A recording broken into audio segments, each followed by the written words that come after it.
Good afternoon. It's Friday. I don't know what number day it is. It's just like what, the 15th or something. So I put this side sheet metal in here just to get out of the way.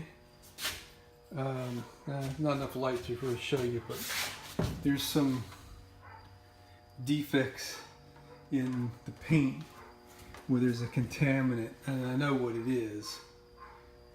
I've already done this twice and I didn't remove the contaminant. It's the this undercoating stuff. It's like, it melts like tar, and some of it has gotten on this side in a few spots. So in order to take care of that, I'm gonna have to take it down to the metal in those few places, and then we'll be good to go on the final paint. The reason why I use black there is because that's all the primer aerosol that I had, and I'm just using it up. I kind of don't like the idea, but whatever. So I been thinking about what I need to do to this sheet metal.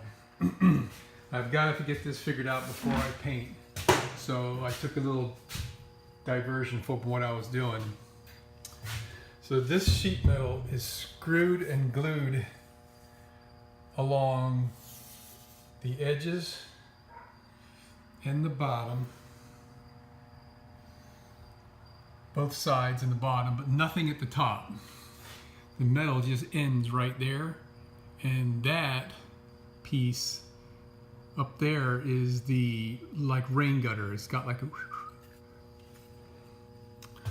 and it's actually jammed up in there pretty tight, but you hear that rattle? That's that right there. So I originally was thinking I would take a piece of wood and screw it to the bottom of this and have it come in there, and it was like an epiphany. What a great way to attach this. If I had a MIG welder, I could just put a few stitch welds in here and probably be perfectly fine. I don't want to try that with my arc welder because I suck at welding. And this is coming out too nice for me to take a chance and put a hole in the damn thing. So I was spending, I don't know how much time yesterday evening, probably a couple hours, playing around with cutting angles and how I would put a piece of wood in here. Yeah, like that. This thing got short on me, but it was going to be like, you know, an angle like that, right? And this will be actually exposed to the inside of the bus once she's done.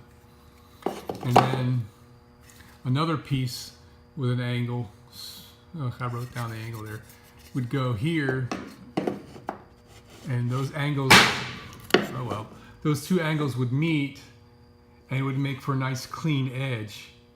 Now the wood that would go on here would have the grain going this way. Well, I'm not exactly sure what I'm going to put up here. It looks like it's getting to be pretty wide, so it might be a piece of plywood. So, you know, it's like, well, I got to put this piece, you know, that goes in here like this, and got to cut an angle on this side, and then that has a bit of an angle to it. See right there? And once I put this in there, then it closes off this opening, which is an opening that's open to the roof, which I don't want to block this for accessibility.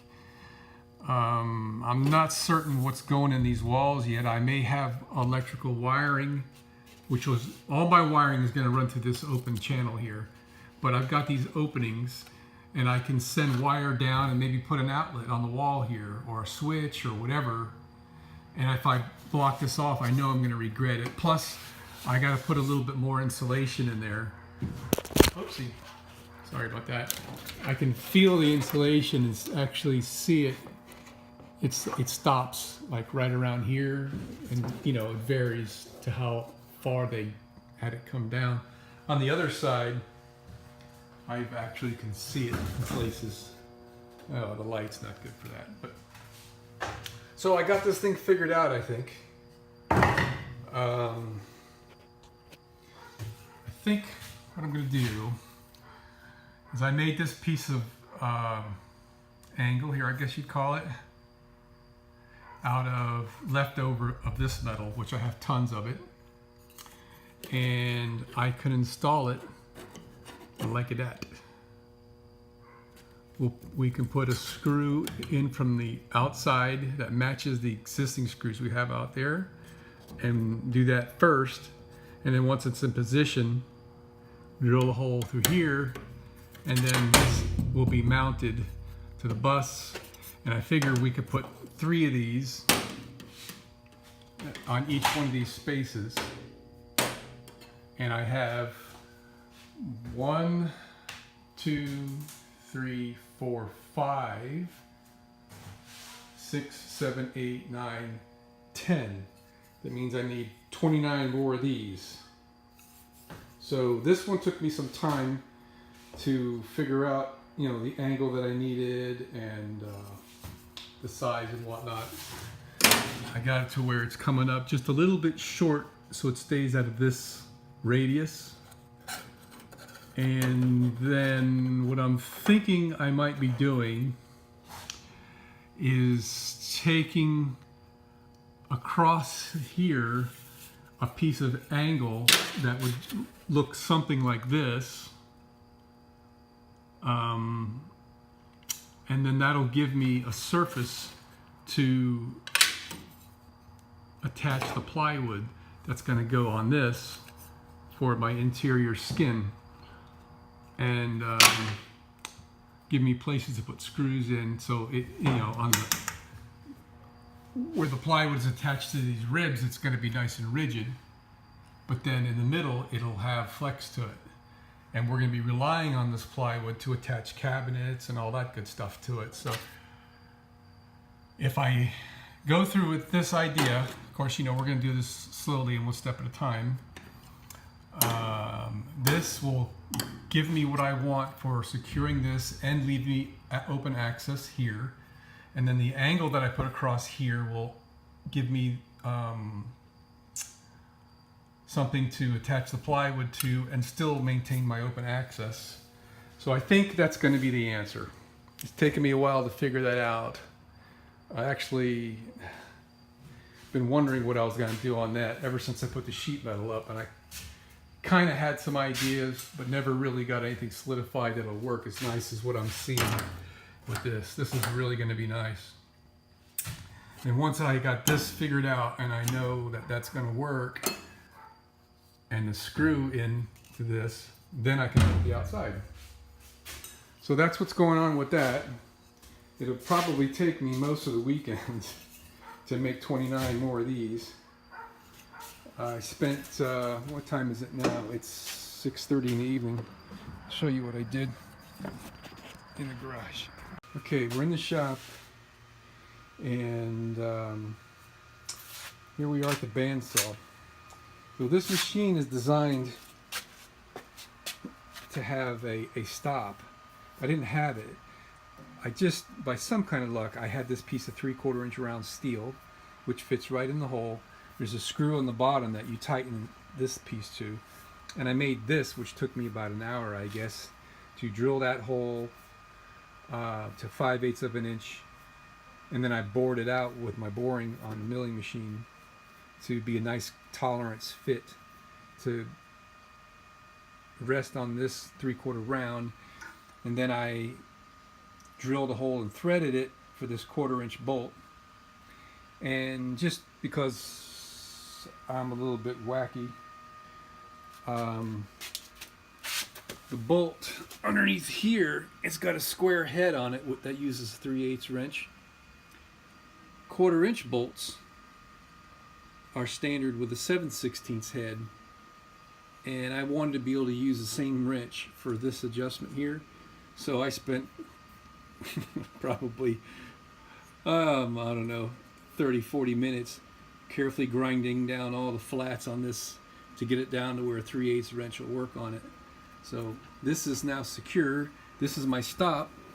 for when I'm cutting the sheet metal. And disregard what you see going on here. I was not going to try to cut that sheet metal vertically. I'm going to show you how this is going to be cut. The cutting that I have been doing on this sheet metal has been done with my table saw and a carborundum blade. And that works really well. You get a little bit of drift here and there because the carborundum blade creates a lot of heat, and the metal expands and contracts and all that with heat. So weird stuff kind of happens when you've got the fence up and you're feeding the metal in there, and one side is expanding and the other one isn't. You know, it tries to expand along one side and bend, but the rest of the metal is resisting the bend, so it like buckles, and it's kind of a pain. My nephew George Rivers told me about these blades that they look like wood cutting blades, which is in there, but they're made for cutting steel. They're like 40, 50 bucks. And I really was tempted to go buy one of those. It's just kind of scary looking to try to cut some thin metal like this. I don't have experience using those type of blades. So I sat around here and thought about alternatives, and then it occurred to me we can do this. So I've got this dimension, which gives me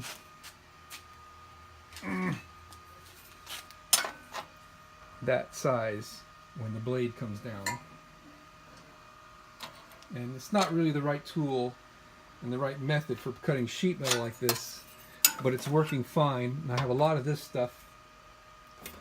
That's actually not the piece I used. I used this large piece. It's big enough to give me what I need. An inch there and like 3 1/4 there. This guy here was just a little bit too short. I ran out. So I'm just using this here to show you what I was doing. So I have plenty of that. I'm not going to use that. And I've got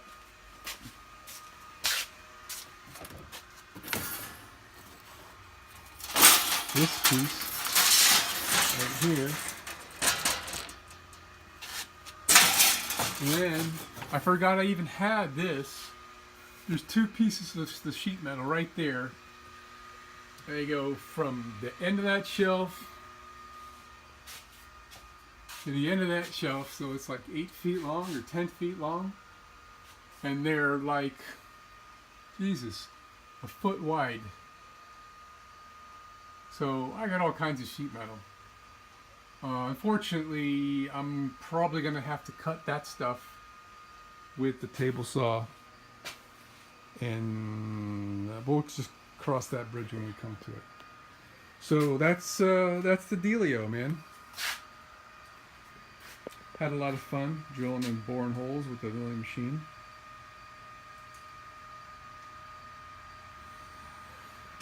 So I know what I'm going to be doing for a while.